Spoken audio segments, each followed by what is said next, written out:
here we have the Siromer net baler. Forms net bale, small bales, round bales, and then wraps them with net instead of twine. So in comparison to our twine baler, the biggest difference is in this area here. On our twine balers, you've got a big cavity going where you can actually see all the way down into the bale chamber here. Here you've just got the actual net that goes round. So currently we have it set up into what I refer to as the transport position, which is held in just via this bolt here. So it just puts pressure on it and stops it if you're going down the road from jumping out. So when you're in the field, just have it open. That takes any pressure off and allows it to freely spin. So all it is, it's just tucked in down there between this rubber roller and the metal roller behind it. Just drop it in and just roll it a little bit tight. So the baler itself comes with 4 different panels, 3 of which are removable. The 4th one is not, unless you remove it via bolts. So the side panels open through the handle at the front, and then all they do is just lift, and then you can pull them away. So that will then expose the internals on this side.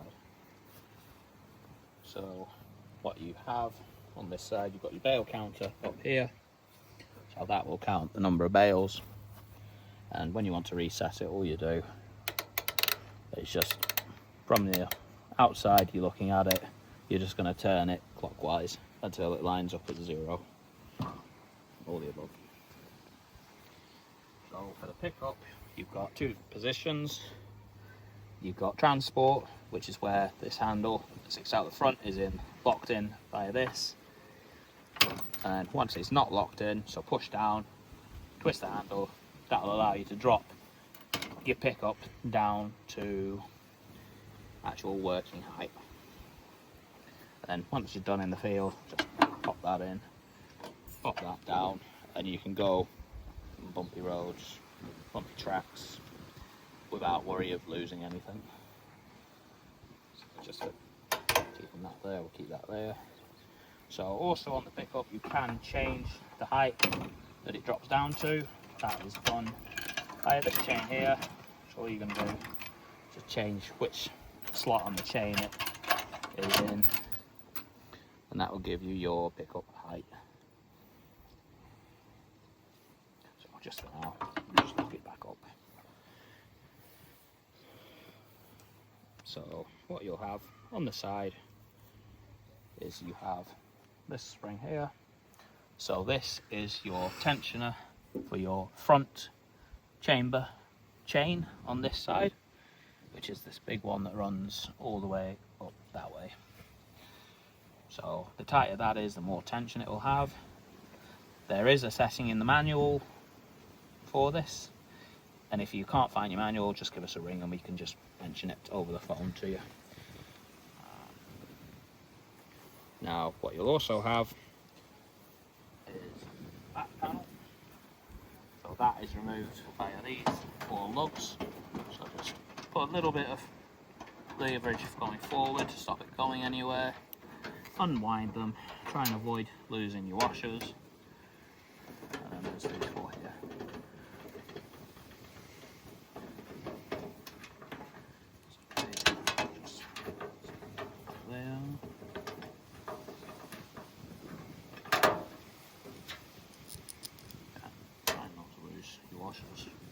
And what you've got a handle at the back, so it'll just lift up, push in at the bottom, and pull back. And that will allow you access to the rest of the rear of the baler and the complete rest of the side of the baler. So again, here you have another tensioner there. So that is the tensioner for the rear part of the chamber chain. Now you also, on this side, if I just flip him up out of the way. So you have another chain here in the middle, which connects the two. That is just tensioned purely by this keyway. So the more pushed down that key is, the tighter that chain will be.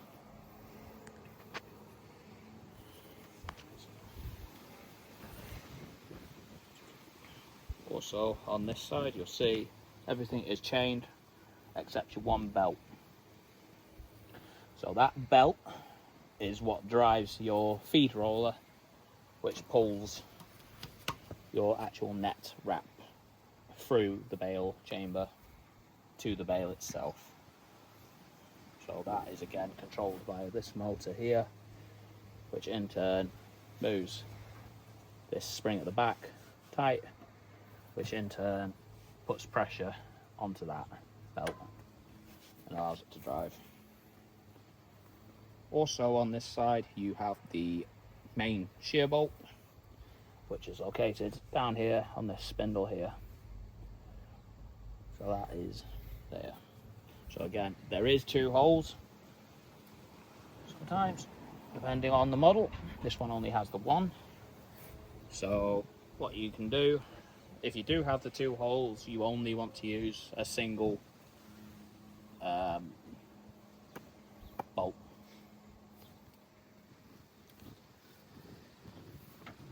Okay, go. Okay. Also on the near side, you have access to your pickup chain and your pickup clutch. That is behind this housing here, which is removed by 1, 2, and 3 bolts. Okay, so moving round to the other side, pause and we'll come back. So your wire, extra wire coming out of your control box. We have it just looped forward at the moment. So comes through that twin connector plug. I just have excess tied up at the moment, and then all we've got, I've just got that wired run to the front. So currently that is just connected to the battery. So red to the positive, and then black to the negative. And that is the net wrap baler. Okay, so on the off side of the baler, it's a little bit more complicated. Rather than chains, you've got all your adjustments and the actual push rods for the actual mechanisms. So starting at the front, you've got this one. So this is a handle, which is basically it's a handle that is attached to the baler. As long as you've got the PTO running, ideally not moving, you can work this, which in turn will open the back door manually, rather than having to be possibly, if you've got a cab tractor, climbing in to push that. Also works really useful for being able to reach, providing you don't have baggy clothing or anything like that on, and shut that whilst the door is open, which will in turn allow you access underneath with a reduced risk.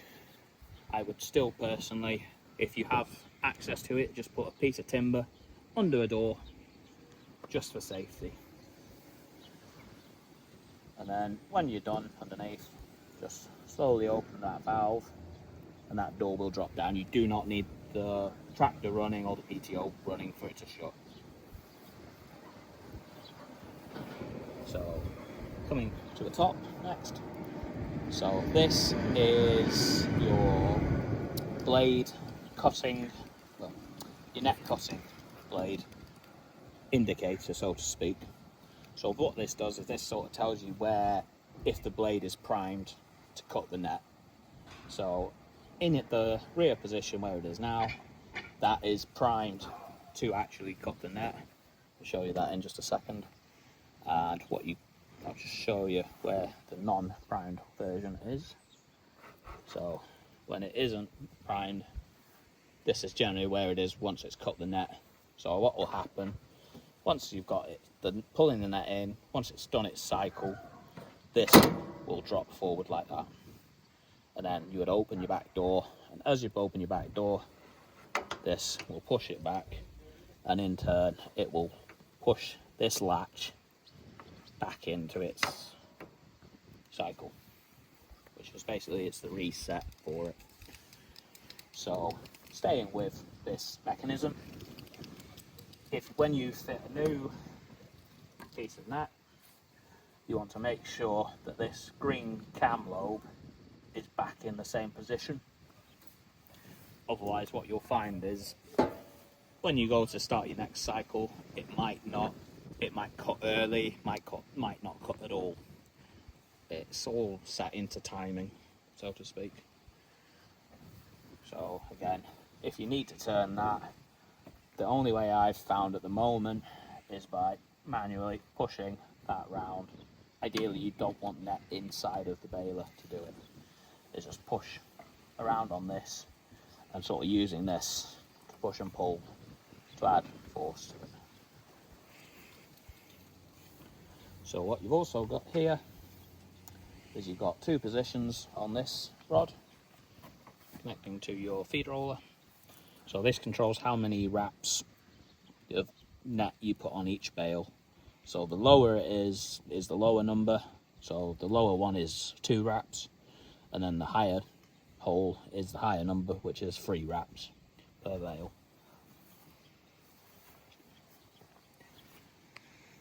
So next you've got this rod here.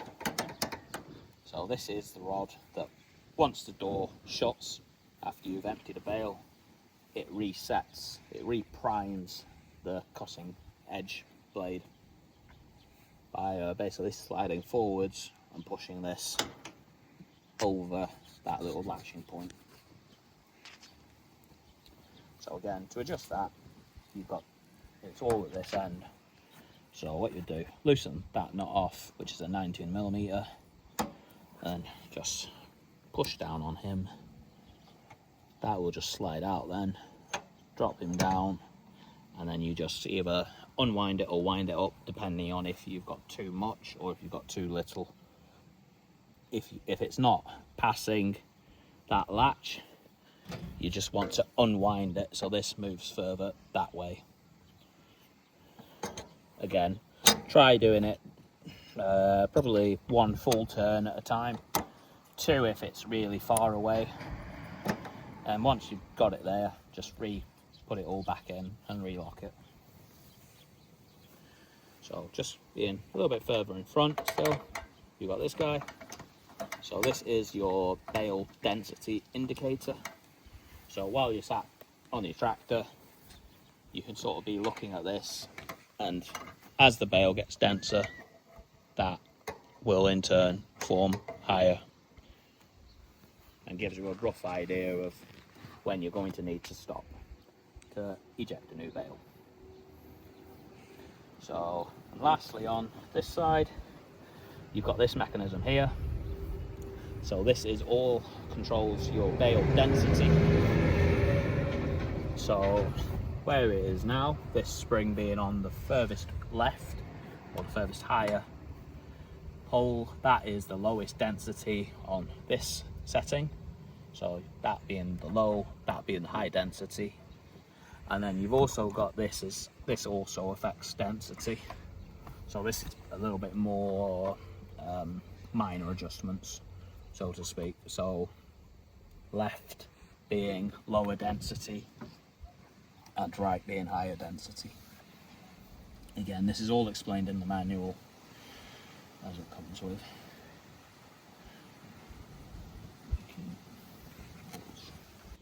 So on the front of the baler, what you've got your identification plate, which has all your serial numbers on it as required, and then above that you've also got this little chamber here. So this is what you can use to store an extra roll of net if you're going to require multiple rolls, rather than just having to carry the one that is loaded to the machine. But what you also got, comes with a few bits, spanners and cables. So in here is also where you can actually see your blade. So this mechanism here this entire bar, the full length, is the actual cutting blade. So that drops down and pushes against a steel at the back. So once the bale is wrapped, so to speak, that will trigger automatically. That blade will swing up and cut the net, sorry. Also, you have access to your oil reservoir for your hydraulic motor, which in turn drives the back door. Okay. So and that is just held shut by these two rubber bungs. So on the front, what you have is you have a stand / wheel. Personally, I only keep it in when you need to. If you're going out into the field, just out of habit, I would personally drop it. If you raise the tractor up, you can actually take the entire thing off completely. No, I'm a bit low there. But also, when you're not using the baler, it's just a nice stand. If you're on concrete, personally, I would always recommend having these on concrete if that is available. It just allows you to sort of move it round as required when it's not fitted to a tractor. You can just push it round. Okay, so for the electrics on the side of the baler, what you have coming out the front is a single wire, which is currently wrapped up around this tractor, which comes to this plug here. So what I'll do, I'll just disconnect it. So that is a 8-pin only, but it has 9. So that is just locked via this one tab on the top. That tab plugs into your controller. Again, waiting for that good click. So this is the controller you have in the cab with you. So it does come with 2 mounted magnetic plates, which you can either mount to a tractor if you've only got like fiberglass mudguards, which in turn will allow you to have a place for this to sit. Otherwise they are just straight magnet mounts. So because we have a metal mudguard on this tractor, we can just sit it down like that. So the actual box, there is basically 4 different options, so to speak. So you got this toggle here. So unless you can read Chinese, so you've got down, which is the manual mode, which is what I personally recommend using. So that is where you control the net wrap and the door manually on each cycle. And then you also have up, which is what's classed as automatic. So the way the automatic works is once the bale has reached density, it will sound the alarm. You will then have 2 seconds to come to a stop, and then the bale will automatically start wrapping with the net. So once it's done with that, then you again hold the right button down. So it's a bit hard to see, but there is a button there and there. So that is opening your back door. So when I hold the button down, if you look at the track baler, as I mentioned earlier, this is the control for your back door.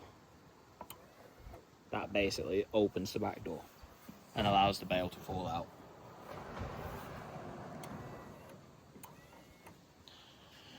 And finally, your last button, the most important button of all, depending if you use automatic or manual. If you use manual, I'm going to just switch it off because I don't want to affect the baler. So that is your engage wrapping with the net.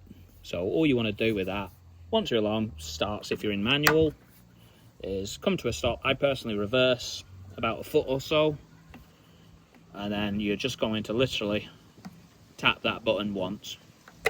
And what that will do is that will complete the wrapping cycle, and it will cut the net itself. And then all you want to do then is just push and hold that door button, and then the bale will fall out. Once you let go of it, just let your door shut, and you carry on as you were bale away. So, and then just coming out of this, what you'll see is there's actually 2 wires that come out of this, one that goes back to the baler, and then one that goes forward to this connection here we have on this tractor. I'm just going to unwrap it.